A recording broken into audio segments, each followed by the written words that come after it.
At 44, Marvin Gaye created his biggest hit, but behind "Got to Give It Up" was a soul crying for help. The disco song he never wanted to make became his salvation. But the shadows of a love lost too young haunted every note, and how one tragic day in April silenced the voice that had healed millions. You think you know Marvin Gaye? Think again. We're pulling back the curtain on the real story. From heartbreak that shaped a masterpiece, to the pain he could never escape, this is what really happened to the Prince of Soul. Picture this. It's 1977. Disco is taking over the world. John Travolta's strutting across movie screens. Everyone's dancing to the Bee Gees. But in a Motown studio, one man is fighting against the beat. Marvin Gaye, the same genius who gave us What's Going On, is being pressured to make disco music. Music experts say he was totally against this direction. But here's what they didn't know. Marvin wasn't just fighting disco. He was carrying weight that would have crushed most people. See, Marvin wasn't your typical soul singer. While others chased hits, he chased meaning. But that meaning came from a place of deep pain that started years before anyone knew his name. What's Going On wasn't just an album, it was a game changer. Music writers say it transformed Motown from a hit factory into a platform for social change. But it was also something else, a response to loss so deep, it changed everything. The label needed money, and disco, that was where the money was. Berry Gordy wanted another What's Going On. But how do you follow up an album born from heartbreak? So here's the thing. People say Marvin felt trapped. Here's a man who'd spent years making meaningful music about Vietnam, poverty, and love. Music that came from real experience, real loss. The story goes that he fought back hard, but the label had leverage. Marvin owed them, big time. Music writers say tax troubles were piling up. His marriage was falling apart. The man who sang about healing the world couldn't heal his own life. So they made him a deal. One disco song, just one, and he could go back to making the music he loved. People who were there say the studio sessions were tense. How do you go from changing the world to making people dance? How do you create joy when your heart is still broken? But get this, nobody saw what was coming. Sometimes your greatest fight leads to your greatest win. Sometimes the song you don't want to make becomes the song that saves you. That song, Got to Give It Up. But to understand why this disco song he hated became his biggest hit, you need to know about the woman whose voice still echoed in his heart, the loss that changed everything. But before What's Going On, before the disco pressure, there was heartbreak that shaped everything. Her name was Tammi Terrell. If you've ever heard Ain't No Mountain High Enough, you know her voice. She was Marvin's duet partner, his musical soulmate. Together they created some of Motown's most beautiful love songs. Music writers say they had something special. Not romantic, but a connection that made magic in the studio. When they sang together, it was like two voices becoming one. But in 1967, during a performance at Hampton-Sydney College, something terrible happened. They were singing Your Precious Love when Tammi suddenly stopped. She looked confused, lost. Then she collapsed, right there on stage, in Marvin's arms. People who were there say Marvin's face went white. He held her as she fell. The music stopped. The crowd went silent. It was a brain tumor. Serious illness that would steal her voice. Her life. She was only 24 years old. For the next 3 years, Tammi fought, in and out of hospitals, surgery after surgery. But the illness was stronger. Marvin watched his musical partner fade away. The voice that had harmonized with his heart was getting weaker.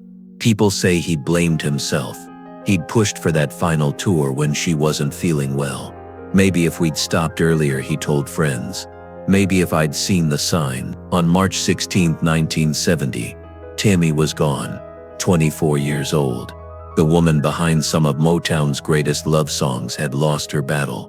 Here's what happened next. Marvin was heartbroken. He stopped performing live for years. couldn't bear to be on stage without her voice beside his. The label kept releasing their duets, songs they'd recorded before she got sick. But every time Marvin heard them on the radio, it was like losing her all over again. "How can I make music about love?" he asked friends. "When love just dies, but want to know something amazing instead of giving up." Marvin turned that pain into something the world had never heard before, something that would change music forever. Because sometimes your deepest pain creates your most powerful music. Sometimes losing someone you care about teaches you to care about everyone. Comment if music has helped you through loss, that guilt, that crushing sadness. It all poured into an album that would ask the question everyone was thinking, what's going on? 1 year after Tammi's death, Marvin was still grieving, still questioning everything. The world was burning around him. Vietnam War was raging. Cities were rioting. But for Marvin, it all connected to one central pain. Good people were suffering, just like Tammi had suffered. Here's what happened. His friend Ronaldo Obi Benson from the Four Tops came to him with a song idea, a song about confusion, about asking why bad things happen to good people. At first Marvin said no. Love songs were his thing. Political music? That was risky. Motown didn't do political, but then he thought about Tammi, about all the pain in the world, about how music could heal, or at least help people understand they weren't alone. So get this, Marvin locked himself in the studio. He started with that haunting saxophone, but this time, instead of singing about romance, he was singing about everything: war, poverty, loss, love that dies too young. He added layers of vocals, his own voice harmonizing with itself, creating a choir of one, a conversation between his different selves, the part that grieved for Tammi, the part that cared about the world, the part that still believed music could heal. When Berry Gordy first heard it, people say he called it the worst thing I ever heard. Too jazzy, too complex, too real, too much pain for a pop song. But Marvin knew what he had. The story goes his response was clear. "This is my statement. This is who I am. This is what Tammi's death taught me." The album What's Going On wasn't just released, it exploded. #1 on the R&B charts for 5 weeks. Music writers say it didn't just sell records. It sold understanding. People played it in Vietnam. Soldiers heard "What's Happening, Brother?" and felt seen. Civil rights workers carried it into marches. Inner city blues became the soundtrack to struggle and hope. Now here's where it gets powerful. The album changed everything, not just for Marvin, but for all music. Suddenly it was okay to be deep, to be complex, to care about more than romance. Records show Marvin had proven something game-changing. You could make art that mattered and still move people, mind, body, and soul. He turned his personal pain into music that helped millions. The album made critics call him a genius, the prince of meaningful soul. But it also created something he didn't expect: pressure. Everyone wanted another What's Going On. The label, the critics, the world. They wanted him to save them again with his music. But how do you follow up an album born from your deepest loss? How do you create meaning when the grief that inspired you starts to fade? The success was beautiful, but it was also a trap. Because now everyone expected Marvin Gaye to be the man with all the answers, the voice of a generation. And that pressure, it was about to push him in a direction he never wanted to go. By 1977, the man who had everything was losing everything. What's Going On had made Marvin untouchable, a genius. But genius comes with a price. Everyone wanted another masterpiece, another album that would change the world. Here's the thing, the pressure was overwhelming. Berry Gordy needed hits. Critics expected depth. Fans wanted both commercial success and meaningful music. But you can't manufacture the kind of pain that created What's Going On. You can't force inspiration, born from loss. Plus, real life was falling apart around him. The IRS was breathing down his neck, hundreds of thousands in back taxes. His marriage to Anna Gordy, Berry's sister, was crumbling. The palace he'd built on meaningful soul was developing cracks. People say Marvin was trapped between worlds, the meaningful artist who wanted to heal the world, and the commercial artist who needed to pay his bills. The man who'd sung about saving children couldn't save his own family. The voice that had brought peace to millions was drowning in his own chaos. And then came the ultimatum from Motown. People in the music business say the message was clear. We need a hit, Marvin. A dance hit. Something people can move to. Something that makes money. Disco was taking over. The Bee Gees were ruling the charts. John Travolta was making dance music cool, and Motown wanted their piece of the action. To Marvin, it felt like betrayal. Everything he'd fought for with What's Going On. The depth, the meaning, the message born from Tammi's memory. They wanted him to throw it away for a disco beat. I'm not a disco artist, he told producers. That's not who I am. That's not what my music is about. But want to know something crazy? What happened next surprised everyone, including Marvin himself. Instead of fighting them completely, people say he started thinking about Tammi, about how she would have wanted him to bring joy to people, about how healing doesn't always have to come through heavy messages. Maybe sometimes the medicine people needed was pure joy, simple, infectious, unstoppable joy. The song he was about to create would prove something amazing. You can honor your deepest pain by helping others forget theirs, even if it's just for 4 minutes and 36 seconds. Here's where the magic happened. But it almost didn't happen at all. People who were there say Marvin walked into Studio A that night, like a man going to battle. He still didn't want to make disco, but he'd found a way to make peace with it. What if, he thought, I make disco that has soul? What if I create a party that actually feels like a party? Producer Art Stewart had an idea that changed everything. What if they didn't just record a song? What if they recorded an actual party? Here's what they did. They transformed Studio A into a nightclub, brought in friends, musicians, people from the street, set up microphones to catch everything. Not just Marvin's voice, but the conversations, the laughter, the real sounds of people having fun. But here's what made it deeper than just a party. Marvin was still carrying Tammi's memory, still feeling the weight of expectations, still fighting his own demons. So when he sat down at the keyboards that night, he wasn't just making disco, he was creating an escape for himself, for everyone in that room, for everyone who would ever hear this song. People say he started with a simple groove, nothing fancy, just something that felt good, something that made bodies want to move without thinking.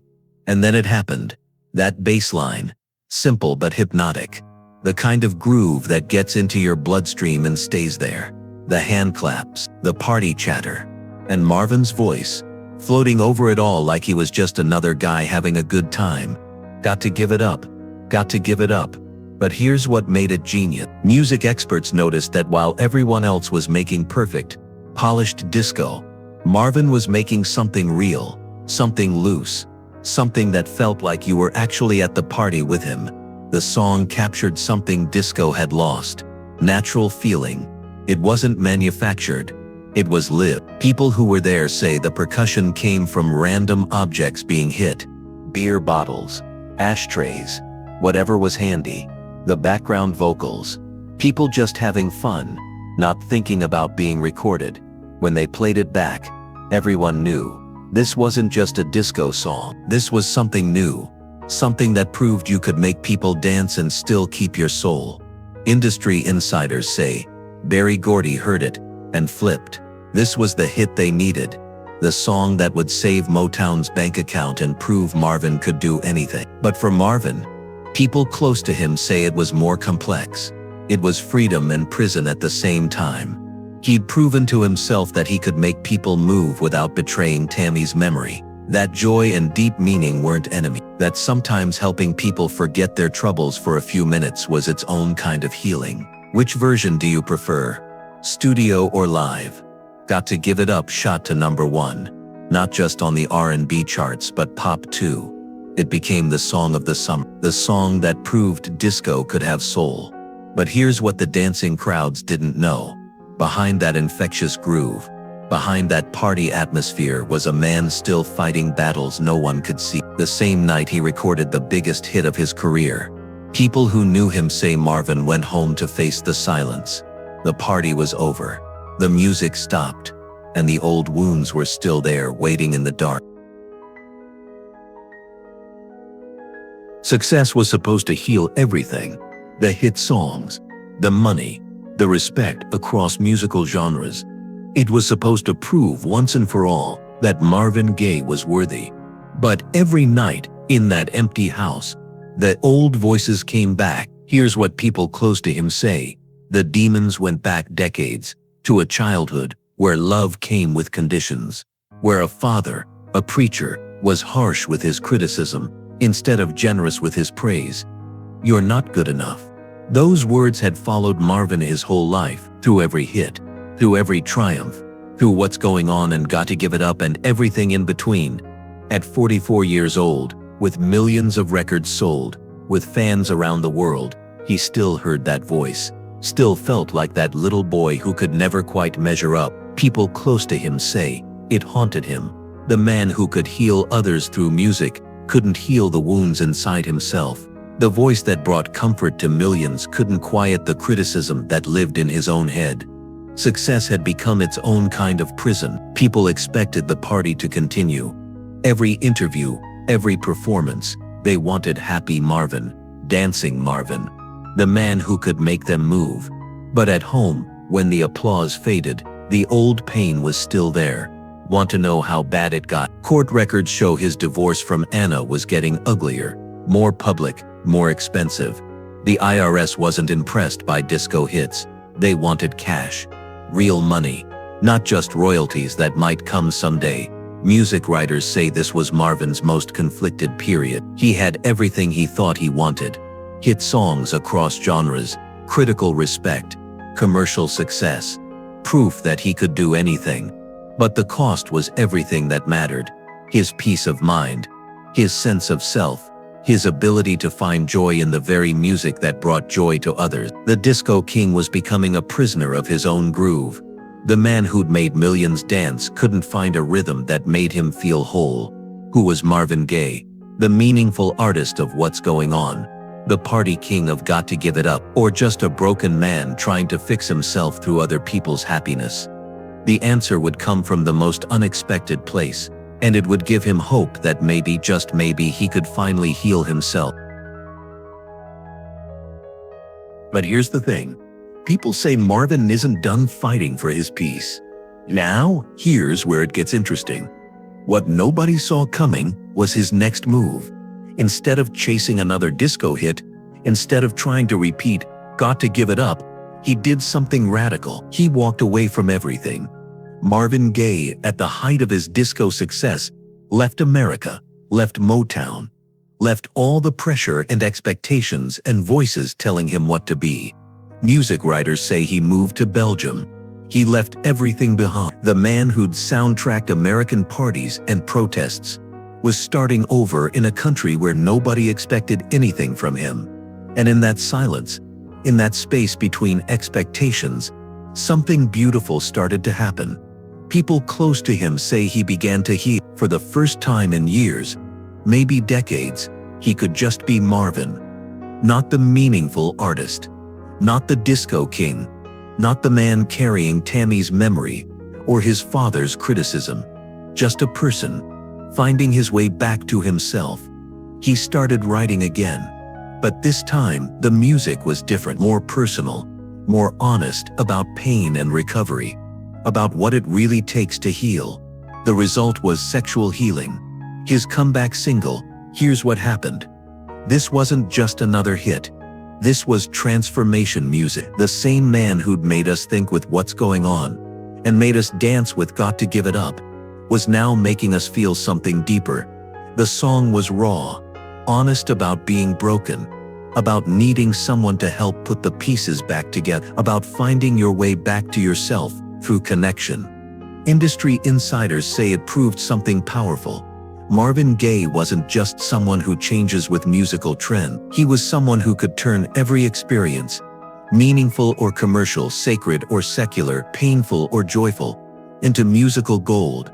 Sexual Healing won his first Grammy. After all those innovations, all those hits, all those years of proving himself, it took a song about personal recovery to finally get industry recognition.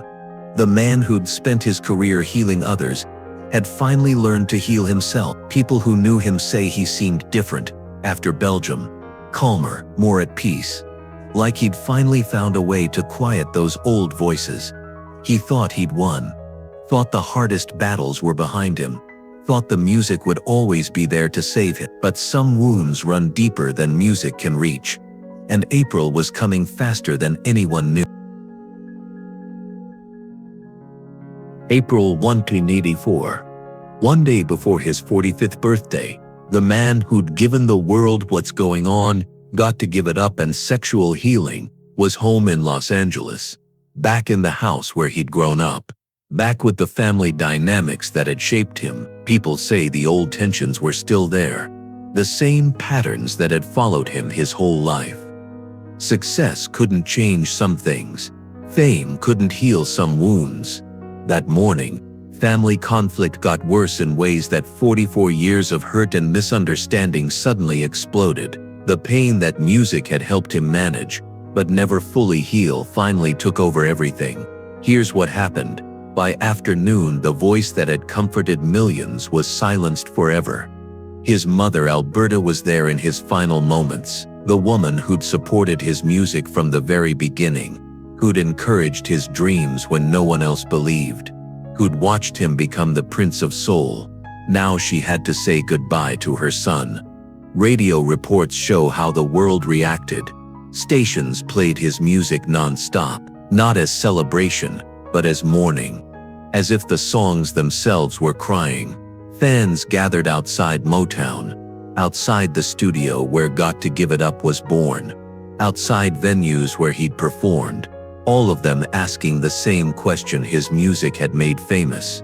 What's going on? The man who'd turned his pain into healing for others was gone. The voice that had asked the hard questions, made people dance, and shared his journey toward healing, silenced just as he was finding peace. But want to know something amazing? What happened next? Nobody expected. His music didn't die with him. It grew stronger. Got to Give It Up, that disco song he almost refused to make, became more than a hit. It became eternal, a template, a groove that influenced everything from hip-hop to electronic music. Music experts say you can hear its DNA in hundreds of songs, that loose party feeling, that blend of deep meaning and joy, that proof that music could be meaningful and fun at the same time. The song he didn't want to make became the song that proved his genius went beyond any single style, that healing comes in many forms, that sometimes the medicine people need is simply permission to move their bodies and forget their troubles. Share a Marvin memory below, from What's Going On to Got to Give It Up to Sexual Healing. His music became a roadmap, showing how an artist can turn pain into purpose, loss into love, fighting into acceptance. The man who hated making disco had left behind something more precious than hits. He'd left a blueprint for turning wounds into wonder. Today, when you hear Gotta Give It Up at a wedding, at a party, on your playlist, remember where it came from. It came from a man who lost his musical soulmate too young, who carried criticism in his heart for 44 years, who was forced to make a song he didn't want to make, and turned it into magic anyway. Here's what you're really hearing: the sound of fighting back becoming acceptance, of an artist finding joy in the very thing he thought would compromise his integrity, of someone proving that healing comes in many forms. Sometimes it's meaningful, like What's Going On. Sometimes it's celebratory, like Gotta Give It Up. Sometimes it's deeply personal, like Sexual Healing. His music proved that all of it works, all of it heals. The evidence shows Marvin Gaye at 44 wasn't just a soul legend who left too early. His music proves you don't have to stay in one musical box. You can change the world with protest songs and party anthem. The groove that makes people dance can be just as powerful as the lyrics that make them think. Every time Gotta Give It Up comes on, people smile. They move. They forget their troubles for 4 minutes and 36 seconds. That's not just entertainment. That's healing. That's exactly what someone who understood pain would want to give the world. What song helps you through dark times? Comment below, because what Marvin Gaye's music shows us is this. His songs did more than entertain. They connected with people's lives. The hearts they healed, the bodies they moved, the souls they touched. From activism to disco to healing and back again. That's the journey recorded in his music. That's what happened to Marvin Gaye at 44. And the music lives forever.